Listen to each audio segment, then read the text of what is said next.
So I've had a request to make a video about breeding, some do's and don'ts, as well as nests, and as well as babies. So first thing I'm going to say is I am not a professional.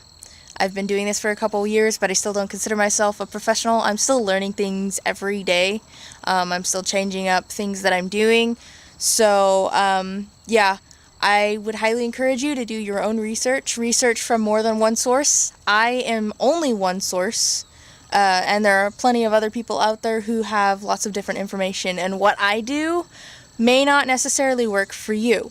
So there are lots of other people out there, and I'll leave some links down in the description below from channels and other websites that I've used for my research personally. So I'm just going to give you information from the research that I've personally done and the experience that I've personally had. Hope it's helpful. With that said, let's start with breeding. Now, depending on what breed you have will depend on when they are ready to breed. Some breeders will go by weight and some will go by age. I personally go by age. Large breeds like Flemish Giants take longer to mature, so females generally should be 8 to 9 months old to breed, while males can be 7 to 8 months. Medium-sized breeds like New Zealand's or Californians, females should be 6 to 7 months old, while males can be 5 to 6 months old. Small breeds should be about the same as medium-sized breeds. As far as I'm aware, I don't breed small breeds. Another thing you should do before breeding is check to make sure that the rabbits you want to breed are healthy. Flip them over and check their privates to make sure they don't look inflamed or infected. Make sure they are healthy weight and you can't feel any of their bones protruding unhealthily. Make sure they don't have something that can be passed on to other rabbits like ear mites and fur mites. Biosecurity is a good idea and a good habit to get into. Now, with that out of the way, when you breed your two rabbits, bring the doe to the buck's cage or to a neutral cage. Do not bring the buck to the doe's cage, as she can get territorial and may attack him. Personally, I like to stand over my rabbits and watch to make sure that the buck isn't hurting my doe, and the doe isn't hurting my buck. I have once had two breeders go at each other and I got bit trying to separate them, so be careful. The doe may run around a bit, and the buck may try the wrong side. When a buck properly mounts and a doe lifts, the buck will fall off the doe, usually with the grunt. This usually means that he's had a successful breeding. I usually separate the two for a few minutes, as the doe will sometimes urinate after breeding and eject the sperm. I'll then put them together again, and I'll do this usually until I get 3 successful breedings, just to be sure. And with that, breeding is done. So now I'll move on to nesting. Usually a doe will give birth around 31 days after she's been bred. Don't panic, however, if she's a few days late. I've had a doe as far as 3 to 4 days late and still deliver a healthy litter. However, if she's a first-time mom, or this is not normal for her, then keep an eye on her. If she seems distressed, then you may want to seek assistance. I've never personally had this happen, so I can't give you details on what to do, but there are plenty of places to go for information on how to help. Now, about day 28 is when you're going to want to give your doe a nesting box. This is about the time they will start building a nest. Some does will make a nest literally last minute, or some will make a nest right after being bred. I've had both happen. There are a few different styles of nesting boxes, and I've only ever used 4. My very first nesting box was 2 cardboard boxes, literally. It worked okay for on the spot, but I wouldn't recommend it.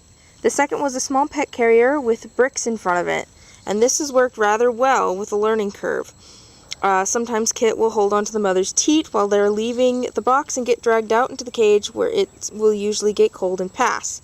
That's when I started using the bricks, and I had less of that happen. I still use the pet carriers as of right now, but when I moved, I inherited one of these wooden boxes. It's got an open top, and the mother has to jump in and out, which allows her to scrape off a kit that is still attached to her. I've only used it a few times, but it works well enough. Now, the third nest box that I've been using is this drop-down nest box. It's the same idea as the wood box, however, it's dropped below the cage instead. The mother still has to jump out, which scrapes the kit off and keeps them in the nest. I made these ones with a bit of overlap to create a ledge for the scraping effect, and put these little plastic things over the wire to keep the kits from being injured. While they're still new, I rather like them and have yet to find a too young kit out of the nest. My only issue might be that the hay falls out a little fast sometimes, or moms eats all the hay in the nest, which can be resolved some if you put a piece of cardboard on the bottom, at least for the hay falling out. Now, when a doe builds a nest, you need to give her materials to build with. You can use straw or hay. Some people even put wood shavings. I usually stuff hay or straw into the nest box and then lay some outside of the box, as most of my does like to make a nest, tear it apart, and then remake it. Rabbits will collect what's called a hay stash when they stuff a whole bunch of hay in their mouth, and it looks kind of funny. This is them just moving materials around. Eventually you'll also start to notice a collection of fur. This is normal.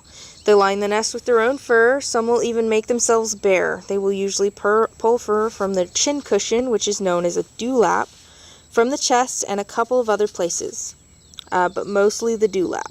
And that's pretty much it with the nesting. So the last thing is the babies. As I said before, a doe will usually give birth around 31 days after she's been bred, roughly a month. When she does, it's called kindling. She will usually kindle when no one is around, late at night or early in the morning. You won't usually catch a doe in the act of giving birth, but there are occasions. If you see her, then don't bother her too much.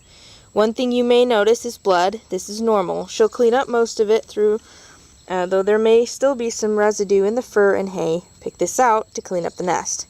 She'll clean her kits up, and they should be huddled under all the fur she plucked. I will usually go in and count the kits and pull out any dead ones, as this does happen on occasion, and make sure that they are all healthy, and I check on them every morning afterwards. Now, a mother rabbit in the wild doesn't hang around the nest, and will only come to feed her kits in the early morning and late evenings. This is the same with domesticated rabbits, so if you see mom ignoring the babies in the nest, don't be concerned. You can tell if your baby rabbits are getting fed when they are plump. Usually I'll pick mine up and turn them over so I can see their belly, and if they're round, they've been fed. If they aren't, they will be thin and wrinkly, and you may have to take mama and hold her in the nest, or flip her over and put the babies on her belly to make sure they eat. Now, if she has a lot of kits, you may have to foster some of the kits out to another mother, if she can't produce enough milk for all of them. If you ever have to foster kits yourself, then using camar or goat's milk is what I've been told to use when feeding them. I've used goat's milk when I felt that kits needed extra milk.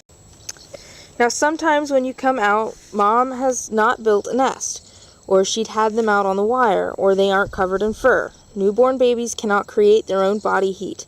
If they are cold, you can save some of them. So long as there is no blood in the nails, there is a chance that you can save them. I've saved a few kits from the cold by taking 2 large glass bottles and filling them up with hot water. I would then make a small nest with towels and put the babies in the nest with the hot bottles on either side of the nest, so they aren't touching the hot glass, but it can warm up the towels inside. Once they are warm, I would take them back out and put them in the nest with their siblings. Within a few weeks, they will grow out some fur and be able to stay warm. Within 10 days, they should start opening their eyes, and shortly after that, at 3 weeks, they should start coming out and exploring their surroundings. Babies can be weaned as early as 8 weeks, and I usually take mom and put her into her own cage, leaving the babies in the cage that they are in. This is both easier and seems to be less stressful on the babies. There are some breeders who leave the female offspring with mom longer and remove just the males. So that's about all I can think of, guys. I hope it was helpful. And like I said, there's lots of other peoples out there on YouTube and other platforms who raise rabbits differently than I do, or similar as I do. And I'll leave a couple links down below. But again, I highly recommend that you do your research on several different people and several different methods, and figure out what works best for you. Thank you guys so much for watching, and I will see you next week.